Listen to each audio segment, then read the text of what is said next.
guys? I am the Great Mighty Pooh, and I'm here to throw my poo on these noobs. Yeah, happy weekend everyone, we made it.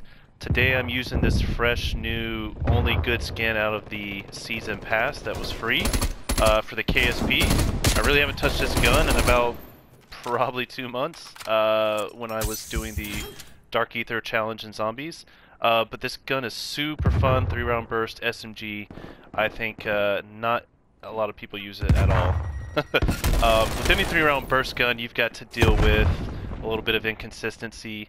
But this game is very fun. For some reason, The Pines has turned in from my least favorite map to the map I always do well on, and I don't know how. But to get into today's topic, I wanted to talk about the future of gaming, and this is, to me, a pretty big deal. I love going back and playing old games that I find fun. You know, either it's PS2, PS3, PS4. I've still got a Game Boy Advance SP, PS2 laying around. So what's going on is PlayStation is going to be closing their digital stores for the Vita and PS3. So I have a whole bunch of Vita games purchased from the PlayStation, you know, their monthly free games. So I've got a library of games, although I've never had a Vita. But for PS3, a lot of my games, I'd say about half, were digital downloads. I have their free games from every month. My PS3 died a long time ago, so I have not replaced it. But with this news of the shop being closed, the store, the online store where you purchase the digital games and download them, with it closing, I don't know how that's going to work. Like, say I buy a PlayStation 3 later this year, and I go to re-download the games. Just because the store is closed, am I going to be able to re-download those games or not? So I'm kind of the mindset of go ahead and get a PS3, get a terabyte SSD, download those games that I have purchased, either bought my own money or had free with the monthly games that they come out with, just so I don't lose them. You know, what if I just one day want to go back and play, you know, either an old Resident Evil game like Resident Evil 4, or I don't know, some of the other games that I have on there. And then same thing with the Vita. I'm sure a lot of people still have the Vita that had it back in the day, although I know it didn't sell that great. But what are the consequences going forward? A lot of my games on Switch are digital. A lot of my games on PS4 are digital. A lot of games on my Xbox One are digital. If the stores are going to eventually close and I can't go back and play the games I've purchased, then, you know, that convenience factor of not having to load the disc, it goes right out the window for me. You know, I don't like to collect discs and just have them laying around. I have a whole bunch of like CD wallets that I have my older games on from all the way back to PlayStation 1. Back in the day I used to trade in a lot of my games, so I don't own a lot of the games I used to have, but I still have a few left, you know, on disc.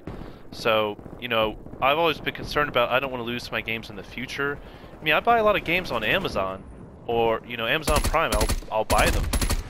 Sometimes the price is like, you know, let's say $4, $3-4 to rent, and like $7 or $8 to buy. I'll just buy a movie if I think I'm gonna like it, or if it's a movie I know I'm gonna like. So I mean, eventually, if Amazon goes under somehow in 20 years, you know, 30 years, then I won't have that content again. I'll have to repurchase. So that's always concerned me. I don't know what the best solution is. I understand it costs money to keep a store up and running, I assume. I don't know how much. But the good news is, I know with PS5, the rumor is they're going to have backwards compatibility because there was a patent for trophies to come out for older games. So meaning you could put in, you know, a PS1 or PS2 disc in the PS5, probably run off some emulation, and you could get trophies for those older games. I mean, that would be awesome, but I would still lose the games I bought digitally on older consoles like PS3, PS4. So, you know, I'm in the mindset, maybe I'm going to start buying, you know, all my games on disc again. I mean, I don't see why it would hurt. You know, I'll have to store them. I'll have to, you know, wait to get the disc to download. But I'm not as big into day one digital download as I used to be. I think it's more of a convenience factor. I don't have to switch out discs if I own like 20 games, find them, know where they're at, scratch them. But you know, let me know what you think. Are you buying all your games digitally? I know for the past probably, I want to say 2 years, 3 years maybe, I've not bought one single game on disc. I think the last time I bought games on disc was Black Friday, probably back in 2019 or 2018, just because they were on sale. Since then, I've bought all digital. Outside of my Switch. My Switch, I've bought a few games on cartridge, so I have a handful of games on cartridge. But I don't know, man. This is kind of scary to think of. I mean, if you invested hundreds of dollars, thousands of dollars to digital, and you could lose them. I think I'm on this website. It's called ScreenRant.com. It says after Nintendo closed the Wii Shop channel after 13 years back in 2019. The PS3 has probably been out, you know, what, 15 years or so, I'm guessing. I'm on your side. So I mean, if your games only last 13, 15 years, you know, I expect everyone to still, you know, be wanting to game on some of the older games at that time. I'm hoping that the rumor of the backwards compatibility on PS5 is a real thing. Really would want to go back and buy some older games on disc, either through eBay or, I don't know, somewhere else. Maybe a marketplace, Facebook marketplace, something like that. But let me know, I mean, what you think. This to me is like kind of a big deal. It's something, you know, hopefully PlayStation addresses. I'm hoping this backward compatibility thing is a real thing. But yeah, I mean, I don't want to lose some of the older games. I wanted to go back and actually get an HDMI converter for my PS2 and stream some older games. I think that would be really fun. You know, I had ideas for maybe buying Dirt to Daytona. That game was really fun back in the day. Going back and playing Ratchet and Clank. Those games are amazing.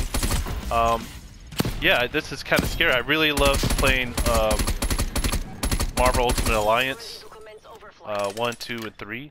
I actually bought Marvel Ultimate Alliance 3 for the Switch, so I have that. But you know, as good as the new games are, there's something about the nostalgia, going back and playing those older games, because that was my childhood, you know? Imagine you couldn't go back and play, like, Pokemon Yellow. I mean, you could easily go out and get the cartridge because there's tons out there, but for some games that's not the fact. I'm going to call in my Pred Missile here. I think I got my kill streaks twice this game, I want to say. I don't remember how big of a kill streak I went on, but I go a good amount of kills without dying. I mean, this Blackbird is totally changed this game for me to where I actually want to play multiplayer again. There was a good amount of time, I want to say about a month to 2 months, where I just played zombies pretty much. I get invites to come play multiplayer, but I just wanted to rank up my guns, get Dark Ether, just as something to grind, something I could do. I couldn't stay on multiplayer for longer than an hour or two without getting frustrated or upset. But you know, now that there is Blackbird, you can go on longer kill streaks once you hit it. So every couple games I could do well and have fun. You know, that's one of the reasons Black Ops 1 is one of my favorite games. You can really go off with the kill streaks if you get off to a nice little start. But yeah, somehow this map has turned into the map that I'm consistently getting gameplays on, which is really, really weird. I think one of my first uploaded games I complained about this map, but I go 35 and 5. Like, comment, subscribe, and I'll catch you guys later.